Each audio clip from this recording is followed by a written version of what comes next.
Ya, baik Ustaz, Masya Allah. Terima kasih Ustaz untuk memberikan kita pelajarannya untuk melanjutkan mengenai ziarah Asyura ini, Masya Allah.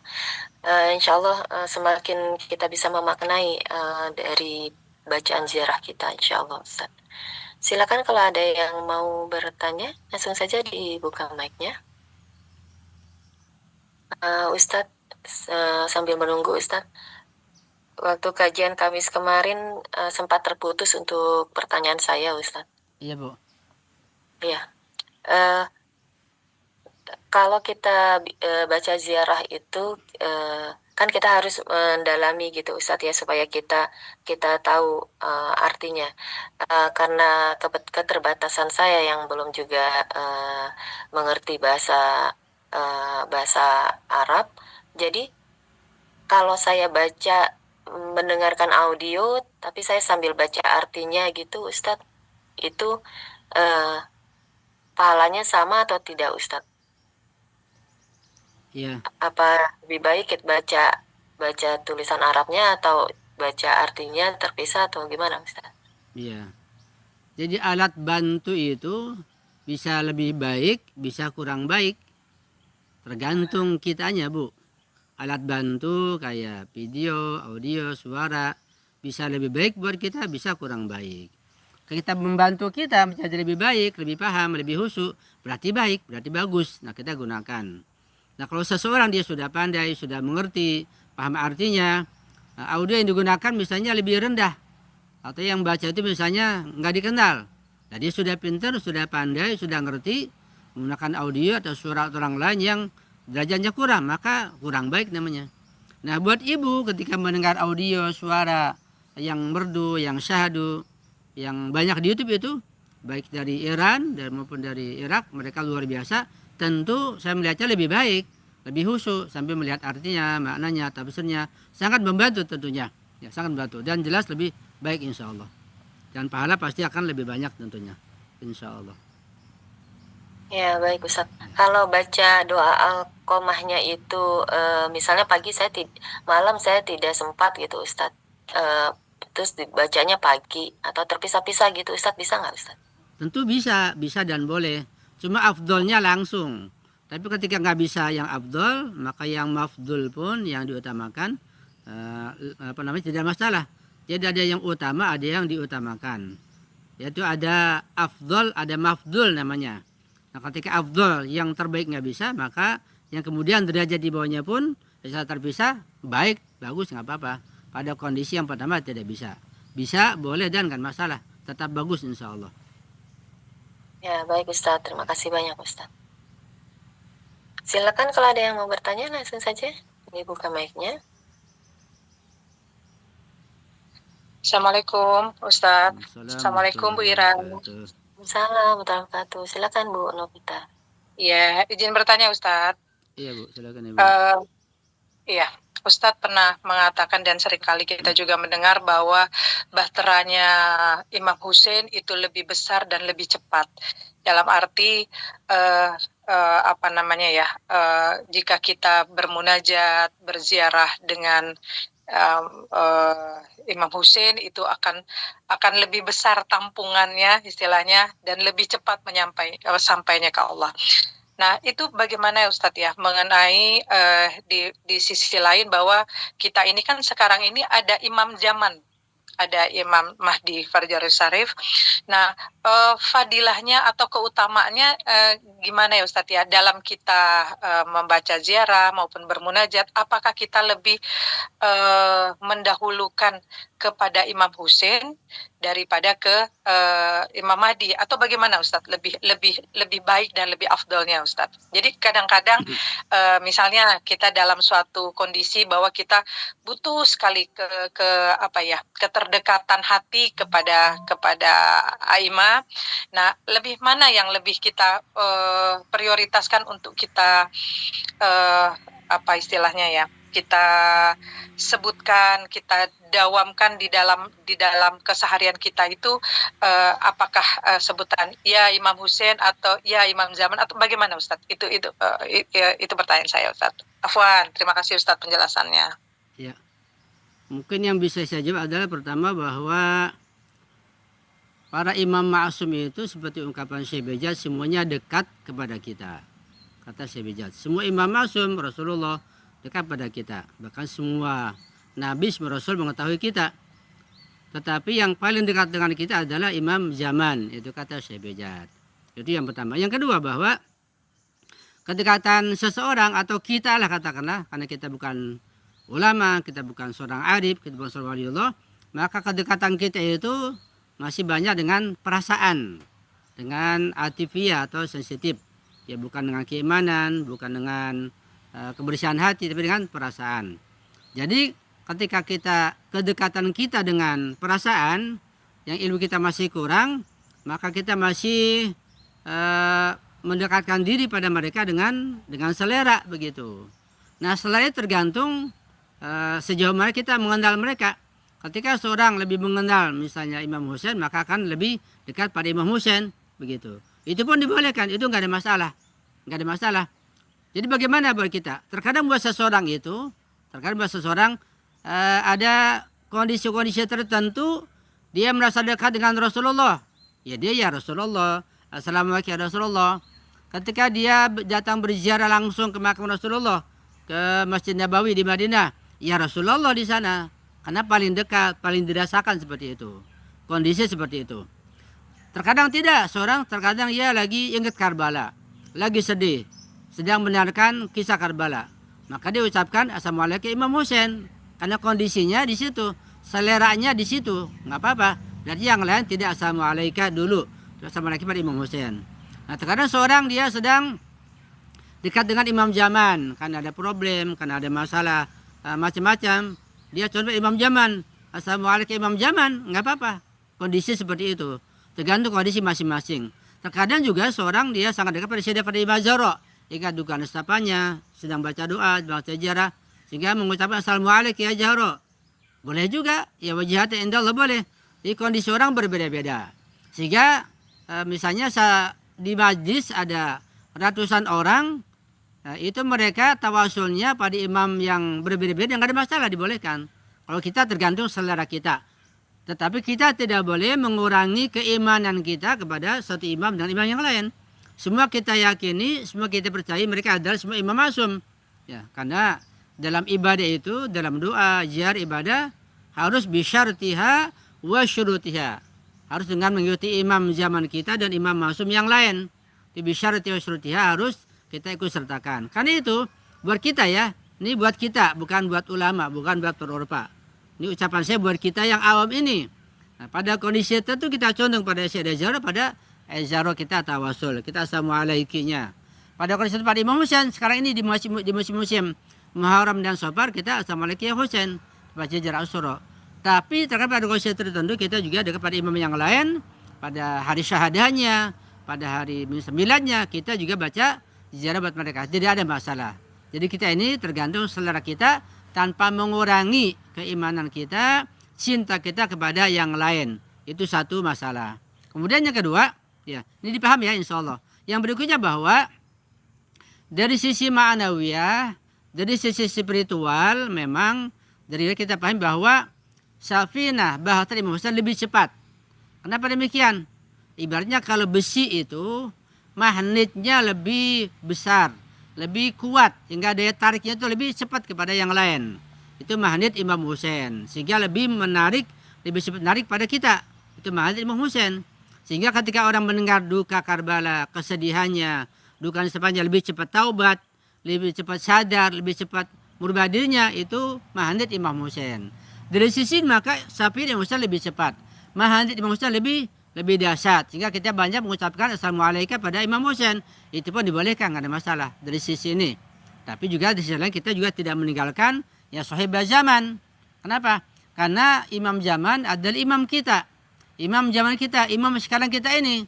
Sehingga syariat-syariat kita terima, hukum-hukum fikih, hukum-hukum akhlak, akidah, tafsir, semua itu lewat imam zaman pada masa kita sekarang ini, yang lebih dekat tentunya. Nah, sehingga kalau kita pun misalnya punya masalah, punya problem, punya hajat, ya kita contoh pada imam zaman, nggak ada masalah. Walaupun ada kondisi tertentu daripada imam yang lain, tidak ada masalah.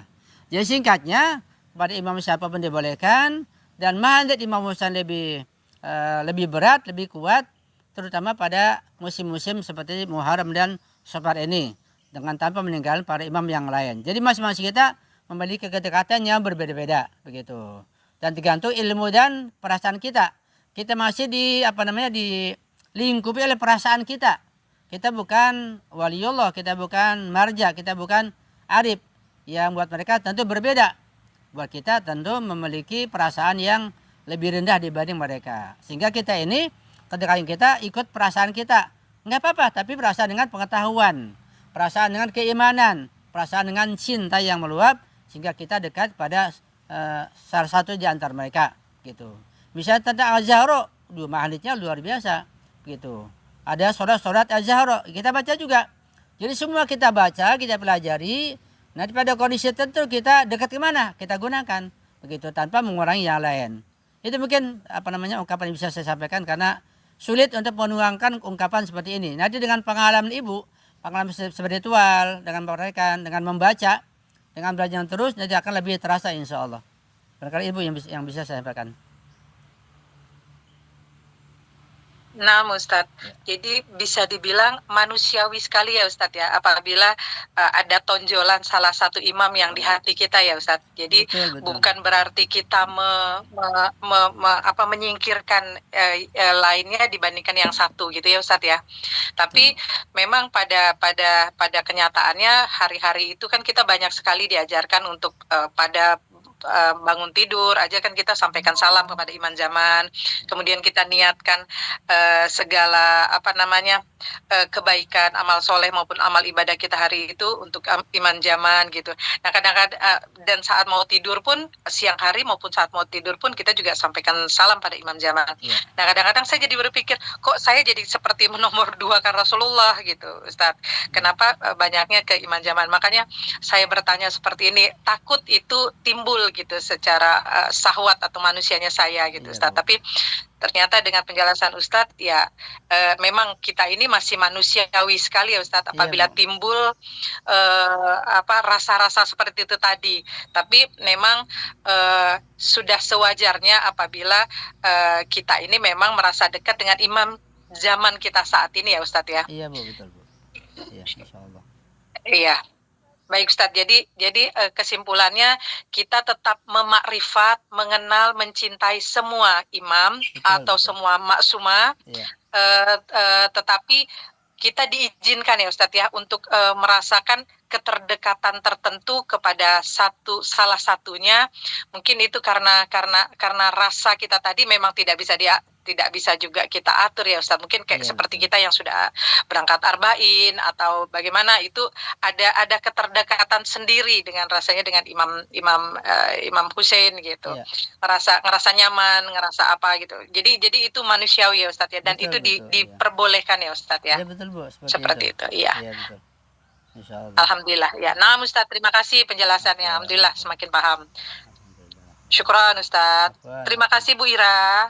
Ya, sama-sama. Terima kasih juga Bu Novita untuk pertanyaannya. Ustadz, di chatroom ada pertanyaan dari Pak Bowo. Ini masih berkaitan dengan tadi penjelasan Ustadz. Ustadz, setiap saya baca ziarah Asyura, apalagi pas bulan Muharram, pasti menitikan air mata, walaupun saya tidak paham artinya. Dan beberapa kali urusan yang menurut saya besar dengan mengamalkan ziarah Asyura ini ada jalan keluarnya Ustadz. Sebenarnya apa yang terjadi ya Ustadz? Karena kadang saya berpikir kok nggak logis ya seperti itu. Tapi kenyataannya kok bisa terjadi. Silakan Ustadz. Iya. Secara singkat yang bisa saya sampaikan, bisa saya pahami adalah bahwa hal seperti itu yang antum merasakan itu terkait masalah batin antum. Ketika batin antum betul-betul merasakan seperti itu dan terbukti seperti itu berarti ungkapan dari batin antum atau ma'nawiyah antum atau ruhaniyah antum, spiritual antum yang sangat dalam, berefek seperti itu. Ya. Kan kita punya spiritual, kita punya ma'nawiyah, cuma ada yang berefek, ada yang tidak berefek. Itu efek yang dalam dari spiritual dan ruhaniyah antum. Yang pertama. Yang kedua, dan itu kita yakini, antum yakini, itu adalah insya Allah sambutan atau ijabah atau penerimaan Imam Husain pada antum. Ya, insya Allah. Dan itu harus antum jaga. Sehingga kalau itu antum yakini, antum jaga akan semakin meningkat nantinya. Tentu menjaganya berat. Karena menjaganya dengan menjaga syariat, jaga fikih, jaga akhlak, jaga akidah. Dan terus belajar. Terutama untuk membersihkan hati ini yang berat.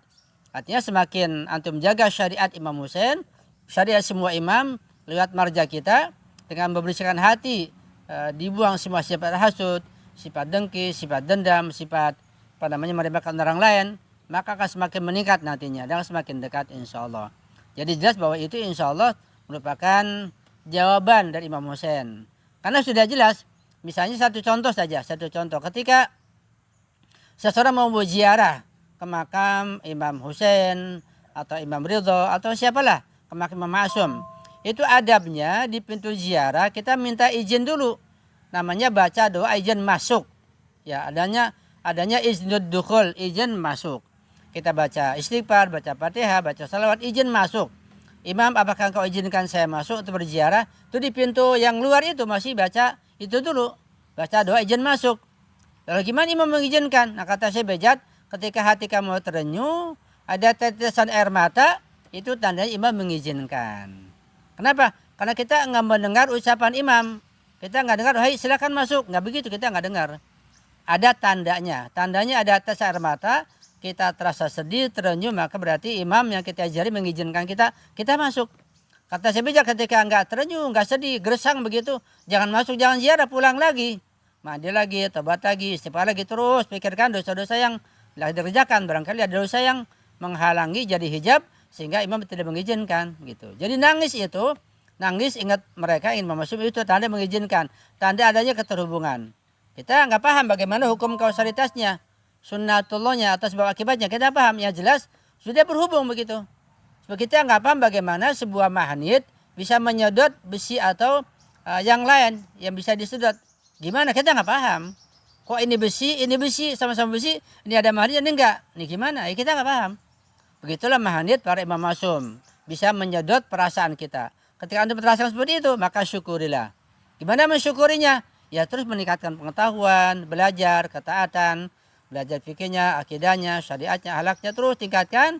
Sehingga ini dijaga sampai akhir hayat. Nah, berarti lulus antum berjuang. Dan nanti sebagai buahnya jumpa langsung Imam Husain di sana di surga, itu udah buah yang abadi selama-lamanya. Ya, itu mungkin yang bisa saya sampaikan secara global barangkali. Mudah-mudahan ketika juga antum merasakan itu, jangan lupa doakan yang lain, orang tua misalnya atau kerabat atau family atau sahabat, semua doakan sehingga lebih cepat meningkat dengan mendoakan yang lain insyaallah. Iya, silakan Ibu. Ya, insya Allah bisa dipahami Pak Bowo ya. Masya Allah Ustadz. Insya Allah kita semua mendapat hidayah untuk diterima oleh Imam Husain ziarah kita. Ini memang untuk saya juga berat ya Ustadz. Sekarang saya tuh kalau mengingat Imam Husain di bulan Muharram ini, setelah kejadian saya tangan patah ini, itu sakitnya luar biasa gitu, apalagi Imam Husain gitu ya. Walaupun memang Imam Husain memang sama Allah mungkin diberi beda dengan kita, tapi ini Masya Allah, saya tuh setiap ziarah itu saya membayangkan gimana Imam Husain gitu, betapa beliau sudah dicincang-cincang ya seperti itulah Ustaz, mohon maaf. Terima kasih untuk pertanyaan Pak Bowo. Silakan kalau ada yang mau bertanya, langsung saja dibuka mic-nya. Halo, Assalamualaikum Ustaz. Waalaikumsalam. Silakan Bu Marian. Iya Ustaz, dalam ziarah Imam Husain kan ada tuh kata wala jami ahlil Islam.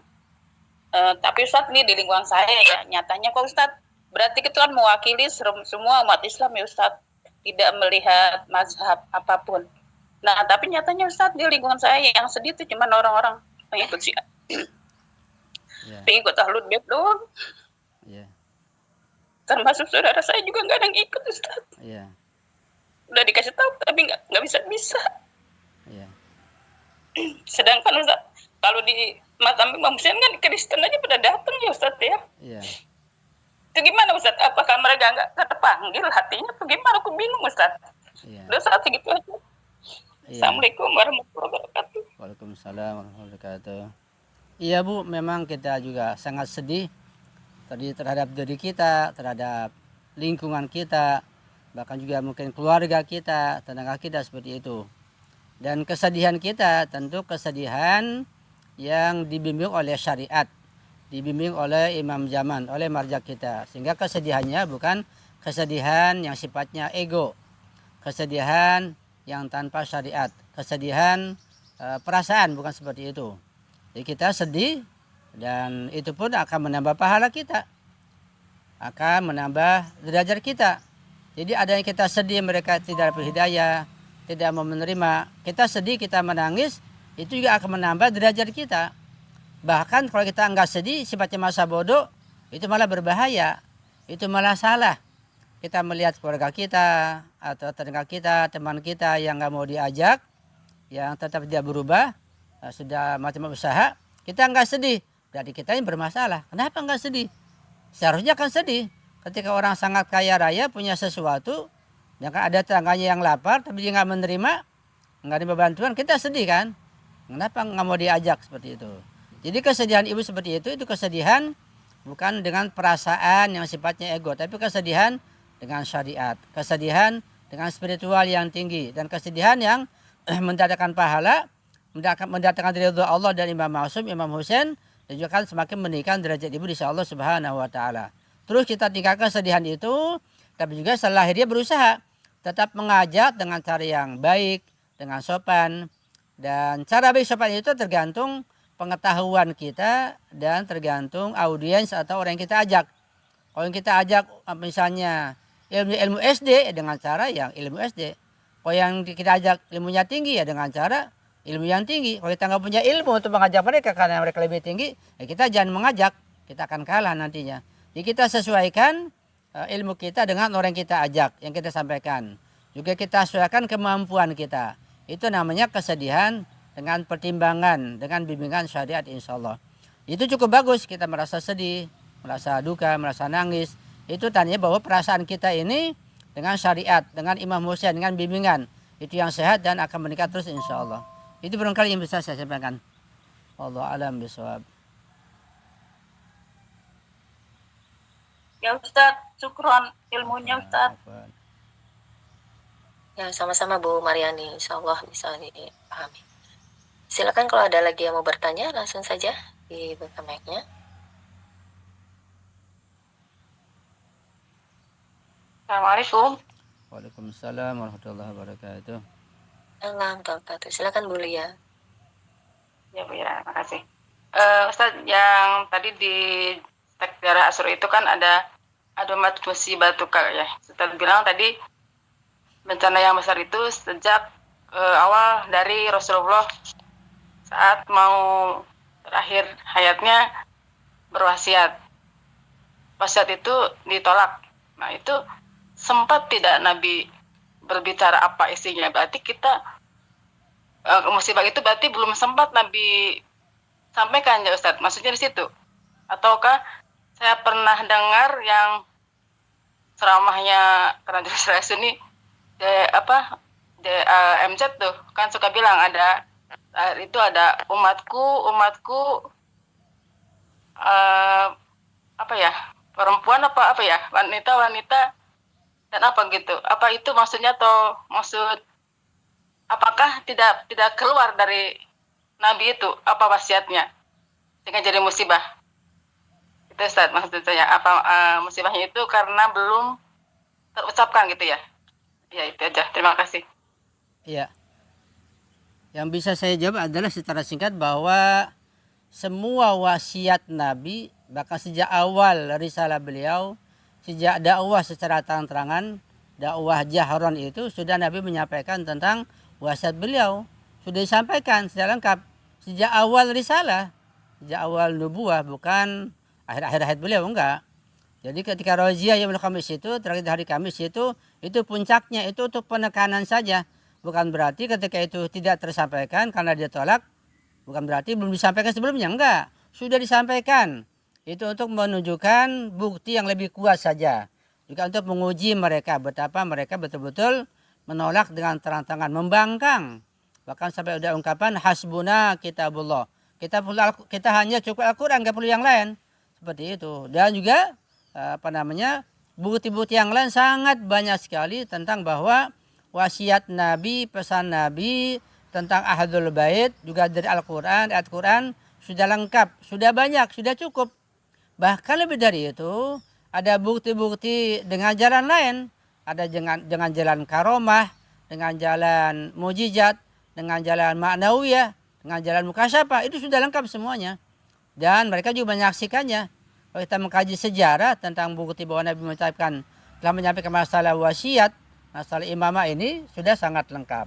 Dari semua sisi dan dimensinya. Dari ucapannya, tingkah lakunya, kemudian sikap Nabi kepada ahlu baitnya secara khusus, Imam Ali, Sayyidah Zahra, Hasan Hussein, ayat Al-Quran diterapkan untuk mereka, ayat sholawatnya, ayat macam-macam. Sampai pada tingkatan terakhir pun, ya ketika Nabi sudah wafat, masih ada bukti disampaikan. Masih ada bukti yang disampaikan. Sampai Nabi sudah wafat pun, ada riwayat menjelaskan bahwa mereka diajak oleh Imam Ali ke Masjid Quba. Nabi sudah wafat. Untuk membuktikan bahwa Nabi betul-betul berwasiat. Karena mereka menuntut Imam Ali untuk meminta bukti, meminta syahid, jadi saksi. Siapa saksinya kalau antum ini sebagai khalifah, sebagai imam? Kita sudah terpilih di Sakifah. Kata Imam Ali, saksinya adalah Rasulullah. Nah, bagaimana Rasulullah sudah meninggal? Mari kita ke Masjid Quba. Nah, besoknya mereka ke Masjid Quba, ramai-ramai. Ketika masuk ke Masjid Quba sudah ada Rasulullah di sana. Itu pada tingkatan mukasyafah. Bukti. Itu bukti yang terakhir dan banyak bukti yang lain. Jadi wasiat bukan belum disampaikan, sudah disampaikan. Sudah lengkap, sudah enggak ada dalil lagi untuk mengelak. Tapi karena mereka mengelak, mereka menolak, mereka tidak menerima, itu yang menjadi musibah. Jadi musibah terjadi bukan karena Nabi enggak menyampaikan. Kalau Nabi enggak menyampaikan, Nabi enggak mencakup salahnya. Ulam tafal fama balau tadi salatah. Nabi menyampaikan semuanya, nggak ada yang tersisa. Jadi musibah Karbala terjadi bukan karena Nabi nggak menyampaikan, tapi mereka menolak terang-terangan, jelas-jelasan, menolak mentah-mentah sehingga bermata rantai sampai terjadi Karbala dan terjadi peristiwa-peristiwa yang menyedihkan berikutnya. Itu barangkali bisa saya berikan jawabannya. Ya, Ustaz, terima kasih. Ya. Tapi mereka yang menolak ya. Mereka yang naudzubillah. Iya, Bu. Terima kasih. Assalamualaikum warahmatullahi wabarakatuh. Waalaikumsalam warahmatullahi wabarakatuh. Ya, Ibu Lia untuk pertanyaannya. Ya. Barangkali ada kesimpulan yang akan Ustaz sampaikan. Silakan Ustaz. Iya. Kesimpulan yang bisa saya sampaikan pertama adalah bahwa ziarah Asyura ini istimewa. Dan kalau antum bisa bahasa Arab atau bahasa Persia, antum bisa dengar tentang ungkapan dan ucapan atau ceramah para ulama Ahlul Bait yang di Najaf misalnya, di Karbala atau di Iran tentang ziarah Asyura itu luar biasa dan banyak sekali. Nah, saya pun mendengarkan itu untuk tambah pengetahuan dan sangat mendalam tentang ziarah Asyura. Belum lagi tentang tulisan-tulisan kitab-kitab yang menjelaskan tentang ziarah Asyura. Belum lagi anjuran-anjuran dari para ulama dan juga bukti-bukti yang mereka rasakan. Masyarakat rasakan tentang manfaat ziarah Asyura. Jadi singkatnya bahwa ziarah Asyura ziarah yang istimewa dibanding ziarah yang lain. Dan perhatian ulama kepada ziarah Asyura beda dengan perhatian mereka kepada ziarah yang lain. Maka syaratnya pun kita jelaskan ini semampu kita agar kita juga menaruh perhatian yang lebih daripada yang lain dan kita bisa memahaminya. Kemudian kita hadirkan ilmu kita itu yang kita pelajari ketika kita baca ziarah Asyura sehingga betul-betul manfaatnya bisa kita rasakan dalam hidup ini insyaallah. Karena itu kalimat demi kalimat yang saya sampaikan ini walaupun itu masih jauh dari hakikatnya, dibaca ulang, dibaca lagi, dipahami lagi sehingga ziarah kita nanti penuh makna, penuh bobot. Jadi bukan lagi ziarah yang recehan. Bahkan na'udzubillah jangan sampai ziarah maksiat. Ziarahnya meningkat terus. Sehingga ucapan assalamualaikum assalam saja Kalau kita pahami maknanya, kita mengerti tingkatan-tingkatan salam, ma'nawiyah salam, asal adalah asma Allah, kita pahami terus, akan semakin meningkat insya Allah. Nah di situ baru ilmu kita akan punya makna, punya nilai. Bukan sekedar kita mengkaji seperti ini, hanya masuk ke tenaga kita lewat mampir di benak kita, sudah sampai di situ, jangan sampai di situ.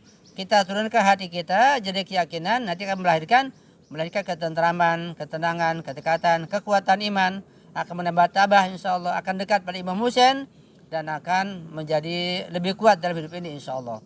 Lebih sabar begitu, lebih tegar, sampai kita mereguk husnul khotimah insya Allah. Jadi saran saya ketika ada saran, ada kritikan, ada kekurangan, disampaikan. Insya Allah kita akan semakin meningkat ilmu kita. Kemudian yang kedua, setelah antum pahami dengan baik, ulangi lagi, baca lagi, sampaikan kepada yang lain, pada yang terdekat, pada anak, pada cucu, istri kepada suami, suami kepada istri. Sampaikan, jangan disimpan. Inilah yang saya pelajari, disampaikan. Paling nggak dibacakan begitu. Kalau bisa menyampaikan tanpa teks, dibacakan saja. Bacakan per paragraf. Nanti berhenti apa maksudnya disampaikan. Insya Allah akan terlatih untuk bisa menyampaikan insya Allah. Itu pesan saya. Usahakan kita baca Jira Asroni siang atau malam atau pagi atau sesempatnya. Atau paling tidak yang sudah saya sampaikan ini dihafal. Ya, dihafal sedikit demi sedikit sehingga kita lebih akrab lagi insya Allah. Itu dari saya, juga kita terutama saling mendoakan, ya, kita saling membagi, saling sharing tentang kebaikan, sehingga insya Allah semua yang kita lakukan diterima oleh Allah Subhanahu wa Ta'ala. Jadi saya mohon maaf, mohon doa yang selalu, dan juga tentu banyak kekurangan, kesalahan, mohon sarannya, kritiknya, dan perbaikannya insya Allah. Dari saya sekian saja, saya ucapkan terima kasih banyak atas perhatian antum. Saya akhiri, Assalamualaikum warahmatullahi wabarakatuh.